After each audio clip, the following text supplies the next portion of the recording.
I'm learning that I actually need to enunciate more in my videos because my lips move in weird ways sometimes.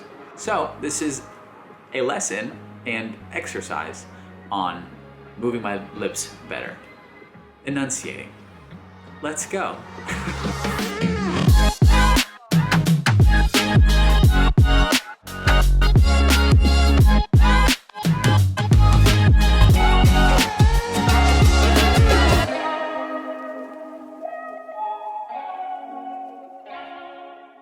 All right, everybody, welcome back to my YouTube channel. For those of you joining me and us for the very first time, my name is Brian Whitehill. I am an actor based in Los Angeles. An actor in Los Angeles?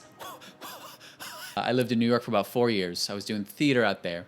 And then 2 years ago, I moved to Los Angeles. Here I am now, sitting on the floor of my LA studio apartment that I've yet to give you a tour of. This is truly the most aesthetic corner of my apartment. At some point, you will see the rest of it. So, welcome for those that are new. If you're returning, welcome back. Today we're going to be talking about the truth about living in Los Angeles. Now, first off, I recognize I'm not breaking any boundaries here because this has been talked about millions of times before by bigger YouTube channels and bigger YouTubers, and it'll be talked about millions of times after I talk about this. But the point of YouTube is for everybody to share their perspective, and that's what I'm here doing. When I was researching the move to LA, and I was watching moving to LA videos, and I was watching comparison videos, LA versus New York, I saw a few that were relatable, but a lot I didn't really see from approachable viewpoints. One really sticks out in my mind. This guy who was talking about LA versus New York, and he was a native New Yorker. And the apartment that he was living in was this gorgeous brownstone apartment in Brooklyn or the Lower East Side that would have been so expensive. And I'm watching and I'm like, yeah, of course you love living in New York because you're living in this beautiful, gorgeous, expensive apartment there, and somehow you're able to afford it. Fantastic. And then it cuts to his friend in LA, and she's like, and here's my house, and it's like this 2-story house. And I'm just watching it. I'm like, this is not a realistic view. I was coming across a lot of like gorgeous moving videos showing the best parts of LA. And I was like, this is further glamorizing a city that is for a lot of people, but also not for a lot of people.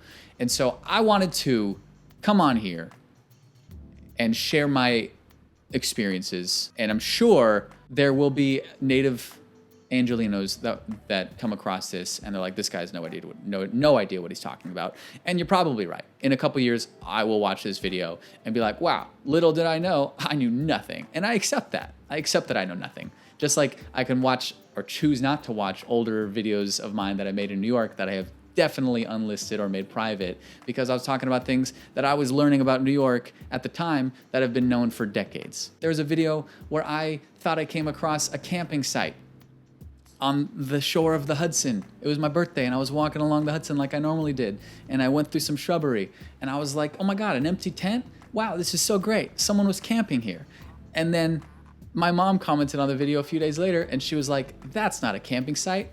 That's a homeless person's home. And I was like, wow, I'm an idiot. So without further ado, here are my 5 truths about living in Los Angeles.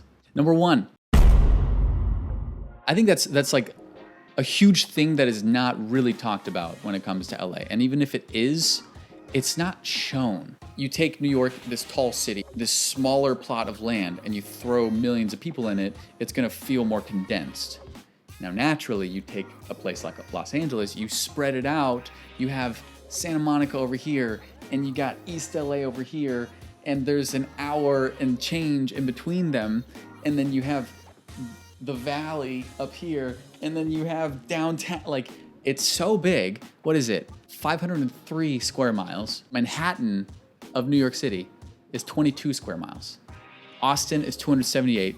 Portland is 142. So you're getting where I'm going with the fact that LA is very spread out, and most videos just show pretty palm trees and the view like driving through Beverly Hills or the views in West Hollywood, and they're not showing how huge it is. So people move here thinking like, wow, there's gonna be palm trees everywhere and it's gonna look, every street is gonna look like Beverly Hills.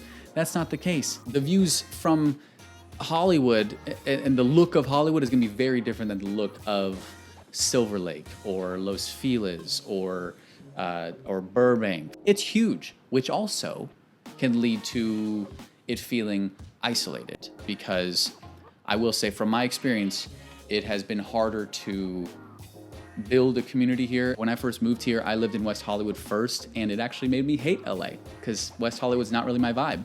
It's great to go out in, and there's a lot of great bars and clubs and stuff, but I drove past influencers every day, and that stupid pink wall. It's just this giant building with a pink wall, and there are lines every day of people taking pictures in front of a pink wall. And then I left West Hollywood, and then I explored more, and I realized that not every part of LA is like that. Thank God. So, number one, it's spread out, which can lead to isolation, which leads me to number two,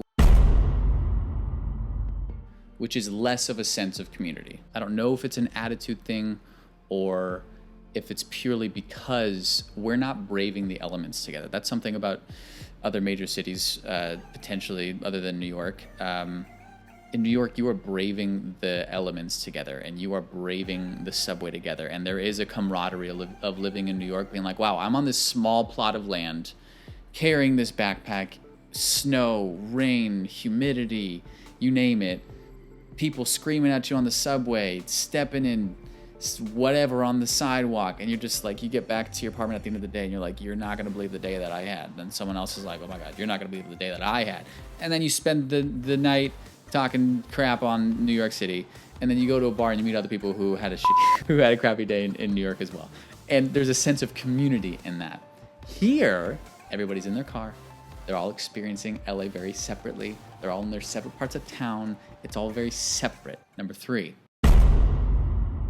a lot of parts of town have the growing homeless problem. That is a problem in many other cities, but it is a real thing. So that is something that is rarely shown in videos other than the commentary videos talking crap on all the major cities and how they're all going to shit. 100%. I get it. Those types of videos bring up a lot of valid points. LA vlogs and LA YouTubers rarely show the streets of LA and how you can turn a corner and see an underpass that is a complete village. And I don't know how, I don't have the answers, because who does? But it's an issue that needs to be taken care of empathetically, because people are people, humans are humans. It needs to be taken care of. And I don't know how they're going to do it. All I know is I don't trust the way that the city necessarily spends its money. So that's a whole other topic that I'm not educated enough on to talk about. But it's something worth mentioning, and anyone who visits notices that. But you would never really tell from watching videos based in Los Angeles, because it's kind of just a topic that people don't really touch on publicly because they don't want to come off insensitive. But you can be sensitive and touch on reality. Number four, you're going to need roommates. And I say that with a little asterisk next to it, because if you are in a situation where you are working a full-time job and you can afford your own one-bedroom apartment, great. You can afford that, and that's awesome. But in general, if you're moving to a major city for the very first time and you don't know anybody, and that's pretty much my situation moving here, I needed to find roommates. Most people in their 20s need to find roommates. The pros of having roommates, if you get along with them, if it's a good situation, it's a built-in social life.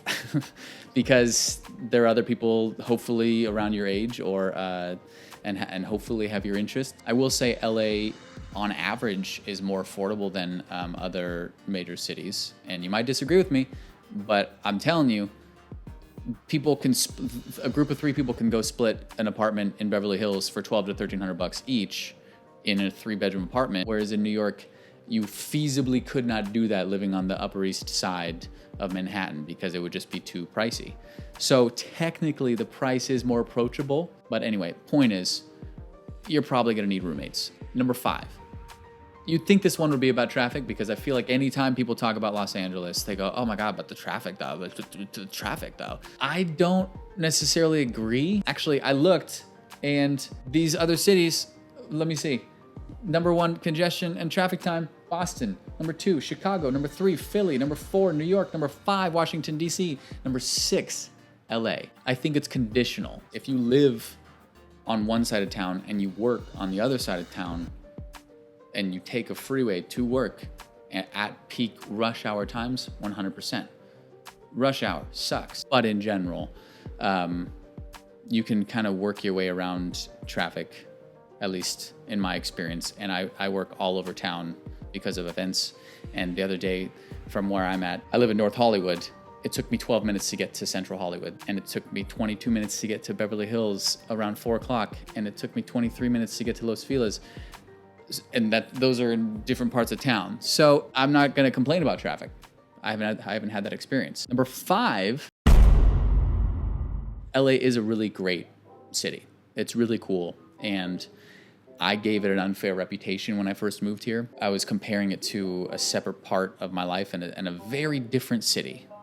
There are a lot of frustrations that come with it. It is more expensive than other cities for sure. You can find good deals if you really try. I was lucky enough to find the place that I'm currently living. The fact that you can go to the beach, you can go to the desert, you can go to the mountains, and obviously the weather. Of course, I'm the type of person that kind of likes having seasons. In the last couple years in LA, it's been just kind of like hot often. But people move here for that because they're tired of seasons. I get that. Also, a lot of my praises of it are me praising California, which, sure, California definitely has its problems, but there's a reason that people move out here and move to LA. And so with every major city, there are pros and cons. And I do have to finish the video by saying LA's wonderful. There's so much to do, so much to experience, and live events and music, and I could list all the wonderful things. I just want to end the video saying that it's pretty awesome. And I get why people move here. I do.